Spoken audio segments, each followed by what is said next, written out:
I might have made a mistake.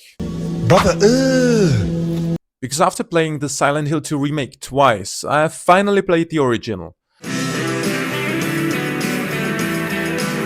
And now I'm actually dangerously close to saying something I never expected. The original Silent Hill 2 might actually be just as good, and some places maybe even better. Silent Hill 2 is not a game, it's a legend, it's a cultural phenomenon. And no, I don't mean the kind Konami has recently decided to use to package every third of a game they're going to release from now on. I've been given.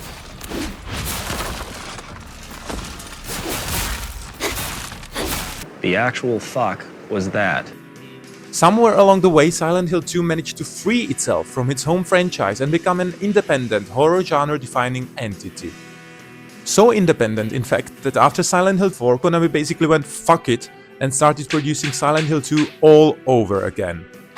Hell, the developers of modern Silent Hill games don't even bother considering that the franchise might have ever been anything other than Silent Hill 2.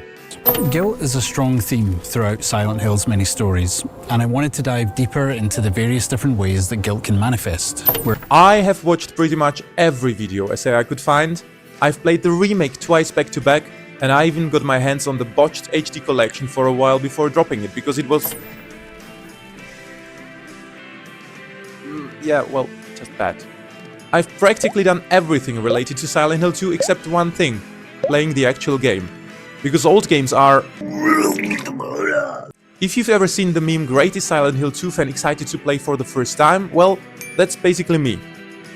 So here's the funny thing.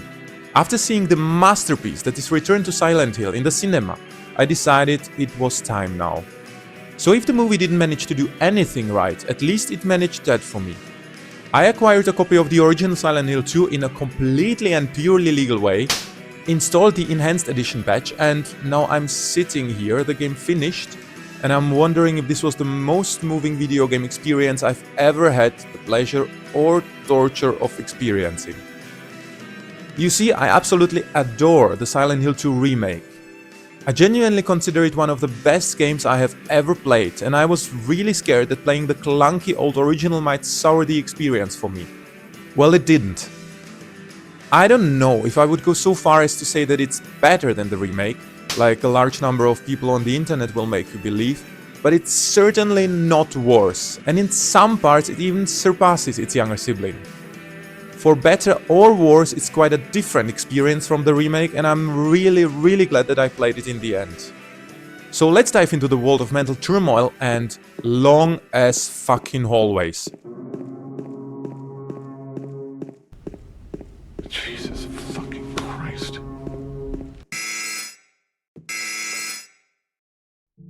One of the main reasons I fell in love with the remake so much was the voice acting.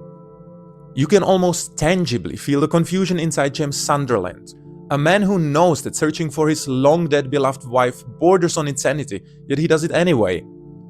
The character is so well acted in the remake. The tone, the emotion, the facial expressions of someone going through excruciating pain, while also being lost inside his own head, even the little dead noises he starts making when standing around for a while solving a puzzle.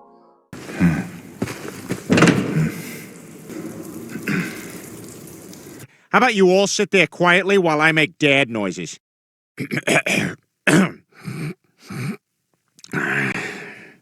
That's a level of detail I really haven't seen in any game before. Or take the actress playing Angela. That woman might have delivered the best performance I have ever seen in a video game.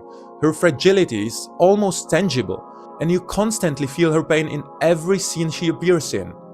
Meetings with Angela were honestly the highlights of the remake for me.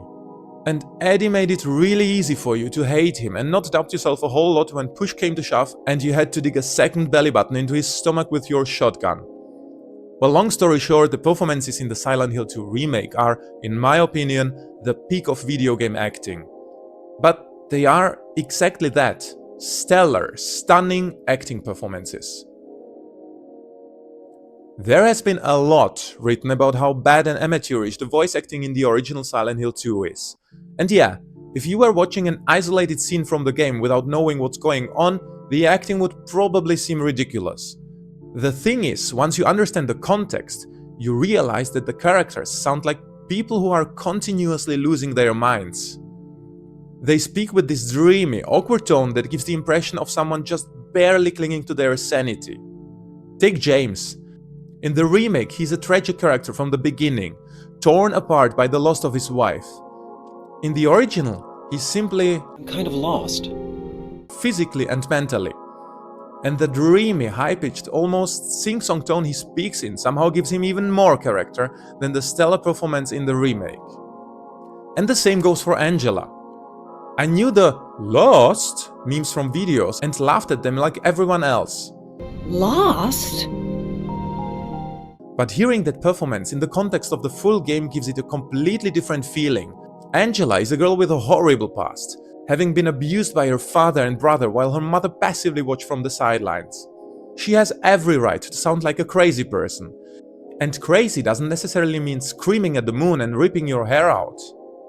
Sometimes it's just this strange quirk in someone's tone, a funny intonation, something subtle that makes you realize something is very, very off. Lost? If I had to choose, I'd probably still pick remake Angela over the original, but it's only by a hair. Eddie, however, receives a completely different treatment in the original. In the remake, he quickly becomes the psychopath we know him to be. The performance is very strong, but you can feel his sanity slipping away with every line, and you soon realize that this guy is very dangerous. That's what she said. In the original, I feel like he's a guy who made some mistakes, but might not have turned out the way he did if he hadn't been bullied throughout his entire youth. That's what she said. That's what she said. That's what she said. Honestly, he feels like someone I might go grab a beer with, if I didn't know he killed a dog, shot another guy in the knee and then tried to murder me. Unlike remake Eddie, I was inclined to believe that he might have become a completely different person if he hadn't been bullied his whole life. That said, I'm very ambivalent about Mary and Maria. I love the remake performance. I really like the Maria character, not just as a sex symbol for James, but as a woman around 40 who proves she still has it, which fits the more mature tone of the remake. What? Come on, don't give me that look. The original Maria seems younger. Actually, the whole cast somehow feels younger in the original. I don't know if that's correct, it might just be James's high-pitched voice acting, but the game gives me a younger vibe overall. So the original Maria feels younger and more seductive. But what I really came to appreciate in the original Silent Hill 2 is how distinctly different the actress sounds when switching between Mary and Maria. In the remake, I never had the feeling that they might truly be different characters.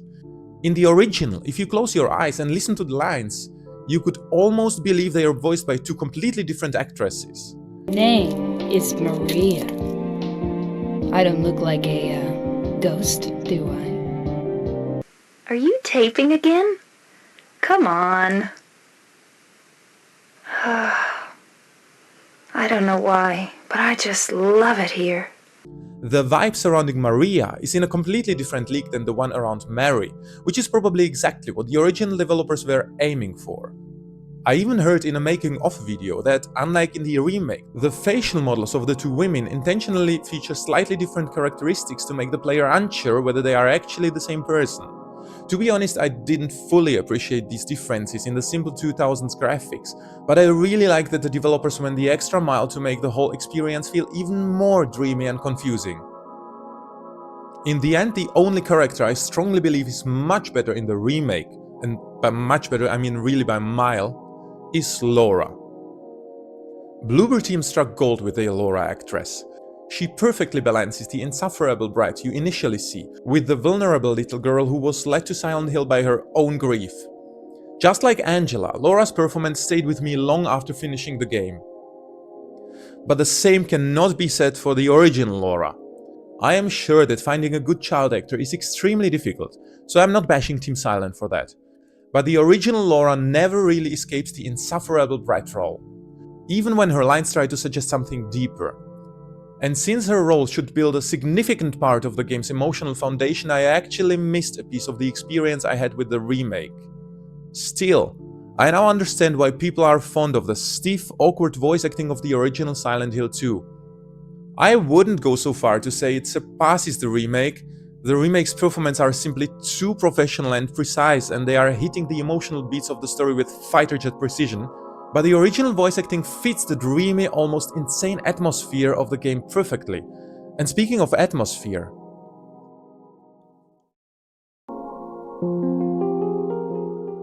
I'm not going to sit here and pretend that Silent Hill 2 isn't an old game, because that would obviously be false.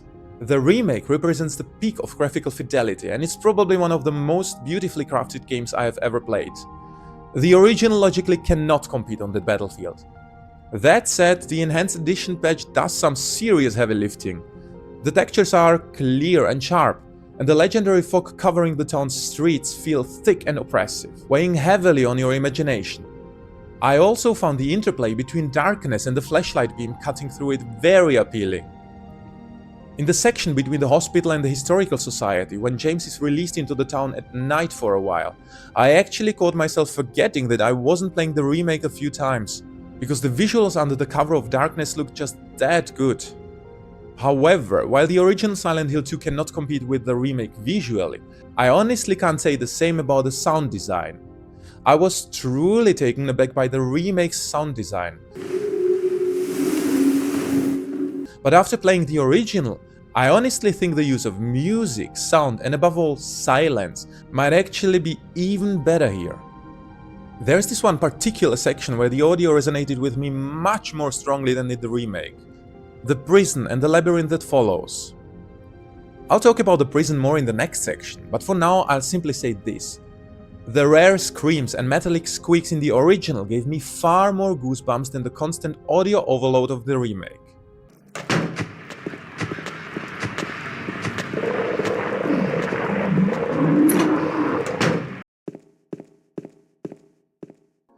Yes, this 20-something-year-old game managed to scare me more than a modern blockbuster.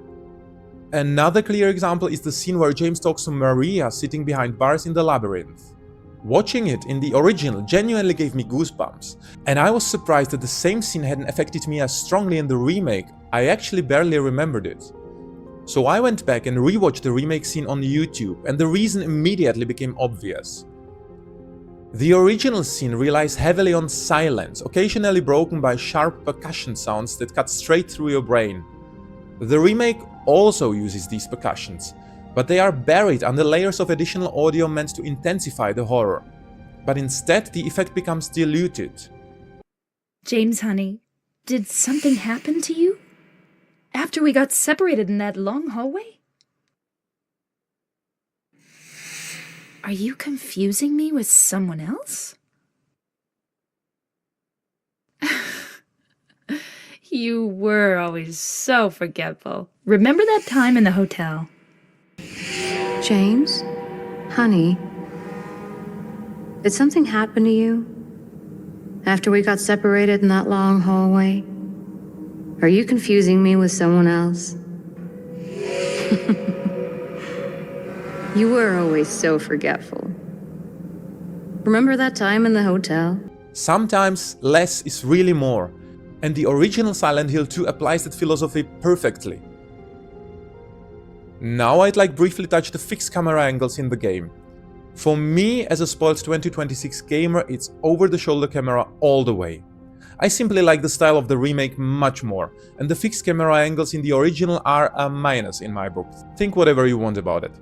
That said, there were multiple instances where the game genuinely startled me by giving me audio clues that something was very close to me while not letting me actually look in the direction. I was also more than once legitimately shocked by a monster suddenly materializing right in front of me after the camera angle switched, resulting in me wildly swinging my wooden plank around like I was punching a piñata. So I absolutely understand why some people prefer this style of fixed camera angles. There is a very legitimate design reason for it. So now we arrive at the most important part of this essay, or whatever you want to call it. For me, both the Silent Hill 2 remake and the original feel like two-act plays. But the acts are reversed. Let me explain. When I started playing the remake, I was amazed. The graphics, the fog, the atmosphere, the puzzles, it all painted a beautiful, terrifying picture. Personally, I think the SH2 remake has one of the strongest openings in video games. But as I progressed, I started to feel fatigued. Every new location became bigger, filled with more enemies, more puzzles, more rooms to unlock. And as if that wasn't enough, after completing each location once, you had to go through it again in the other world. Eventually I got tired. The game started to feel like it overstayed its welcome. Bloober Team, believe me, cutting a few hours wouldn't have hurt anyone. The original gave me the exact opposite experience. At first I was hesitant to play it. Not because it's scary, but because it's old. I was afraid that after finishing the polished experience that the remake was, playing the original might somehow ruin my memory of it. I know that sounds crazy, but that's honestly how I felt. And the beginning of the game didn't help much. Sure, the graphics looked better than I expected, but the atmosphere felt thinner than in the remake. Instead of solving a cleverly designed jukebox puzzle and exploring the town, I was simply collecting keys and items from the street. When I reached the apartments, I even stopped playing for a while, because it felt like I was replaying the remake but worse. Yeah, please don't punch me in the face. Now I know how wrong I was. Because something interesting happened while I was in the apartments. Even though I wasn't enjoying the game much, I noticed something. The level was shorter, easier to navigate, and before I could say Pyramid Head, the apartments were done and I was back on the street heading towards Rosewater Park. By that time the story had captured me again. And by the time Maria and I reached the hospital, I found myself appreciating the simplicity of the original. There is a German word, kurzweilig. It describes something that stays entertaining because it never overstays its welcome. And that's exactly what the original Silent Hill 2 is, kurzweilig. Every level ends before you even have time to get tired of it. Sometimes I even wish they were longer. But that's exactly what a great level should do. Leave you wanting more. And kurzweilig is exactly what the Silent Hill 2 remake is not. The exact moment where my attitude towards the remake started shifting for the worse and toward the original for the better is the prison and the labyrinth section. While I was enjoying the remake up until that point and I was accepting its somewhat overcomplicated level design, I absolutely hated the prison. The enormous map combined with the ridiculous amount of spider enemies completely exhausted me. I found myself hoping, almost begging for the level to end, but it just kept going. The labyrinth introduced an interesting twist, but in the end it mostly turned into another series of enemy gauntlets. Like I said, I hated that entire section. So naturally, I dreaded reaching it in the original. But long story short, it easily became my favorite part of the entire game. If I ever replay Silent Hill 2 again, which honestly I don't know if I will, considering how much Silent Hill 2 I've consumed in the past months, the prison will easily be the section I look forward the most. It starts with James jumping down into a series of pitch black holes without having any idea what's waiting at the bottom. And that moment alone says a lot about him. Without a single line of dialogue, the game shows how little he cares about his own miserable life. Then you reach the prison itself, and the prison is not a bloated time sink. It's just a handful of corridors and cells, but every visual and audio cue feels designed with surgical precision to cut directly into your brain's fear center. I genuinely had goosebumps while exploring it. And it wasn't because I was afraid by being ambushed by the 50th spider mannequin. It was because something just growled at me from inside the cell I couldn't see into. Because the drawings scratched into the cell walls were deeply disturbing. Because the silence made everything feel wrong. And just like that, after solving a few more or less well-designed puzzles, I was already leaving the prison, wishing I could have spent more time there. I honestly don't get it. I genuinely don't understand how Bloober Team managed to take the best level in the entire game and turn it into such an exhausting, bloated experience. How? And the enemies are another topic entirely. The amount of enemy recycling in the remake really started to get on my nerves. But after playing the original, I understand why things were designed the way they were. In the original game, the limited number of enemy types actually makes perfect sense. First, the game is much shorter, and second, enemy encounters are far less frequent. Because of that, the enemies never have the chance to become boring. You can feel that the game was designed with a very clear purpose in mind, and every element was carefully adjusted to serve that purpose. The remake, however, changes some aspects of the formula while keeping others. For example, it drastically increases the length of the game while keeping roughly the same number of enemy types. And that combination just feels off, like changing one sock and keeping the other. I just finished the game minutes ago. I'm writing this right after sitting through the Mary's letter in the Leaf ending, sitting there with my mouth open and feeling emotionally drained. I read somewhere that the letter hits differently in the original because the actress actually broke down crying while recording it, and honestly, I believe it. Because the emotion in that performance feels too real to be acting. And real might be the best word to describe this masterpiece. The original Silent Hill 2 feels real. Real voice acting, a real world that isn't bloated, real emotion and real fun. Throughout the entire playthrough, I constantly compared it to the remake. And honestly, I wish I didn't, because I'm dangerously close to saying the original might actually be better, and I'm not ready to say that. Instead, I'll say this: don't sleep on the original Silent Hill 2. It's not about whether it's better or worse than the remake. It's simply a different experience. And today, it's incredibly easy to get your hands on it, so there's really no excuse. Go play it. You can thank me later. Until then, bye. It's no good. They wouldn't listen.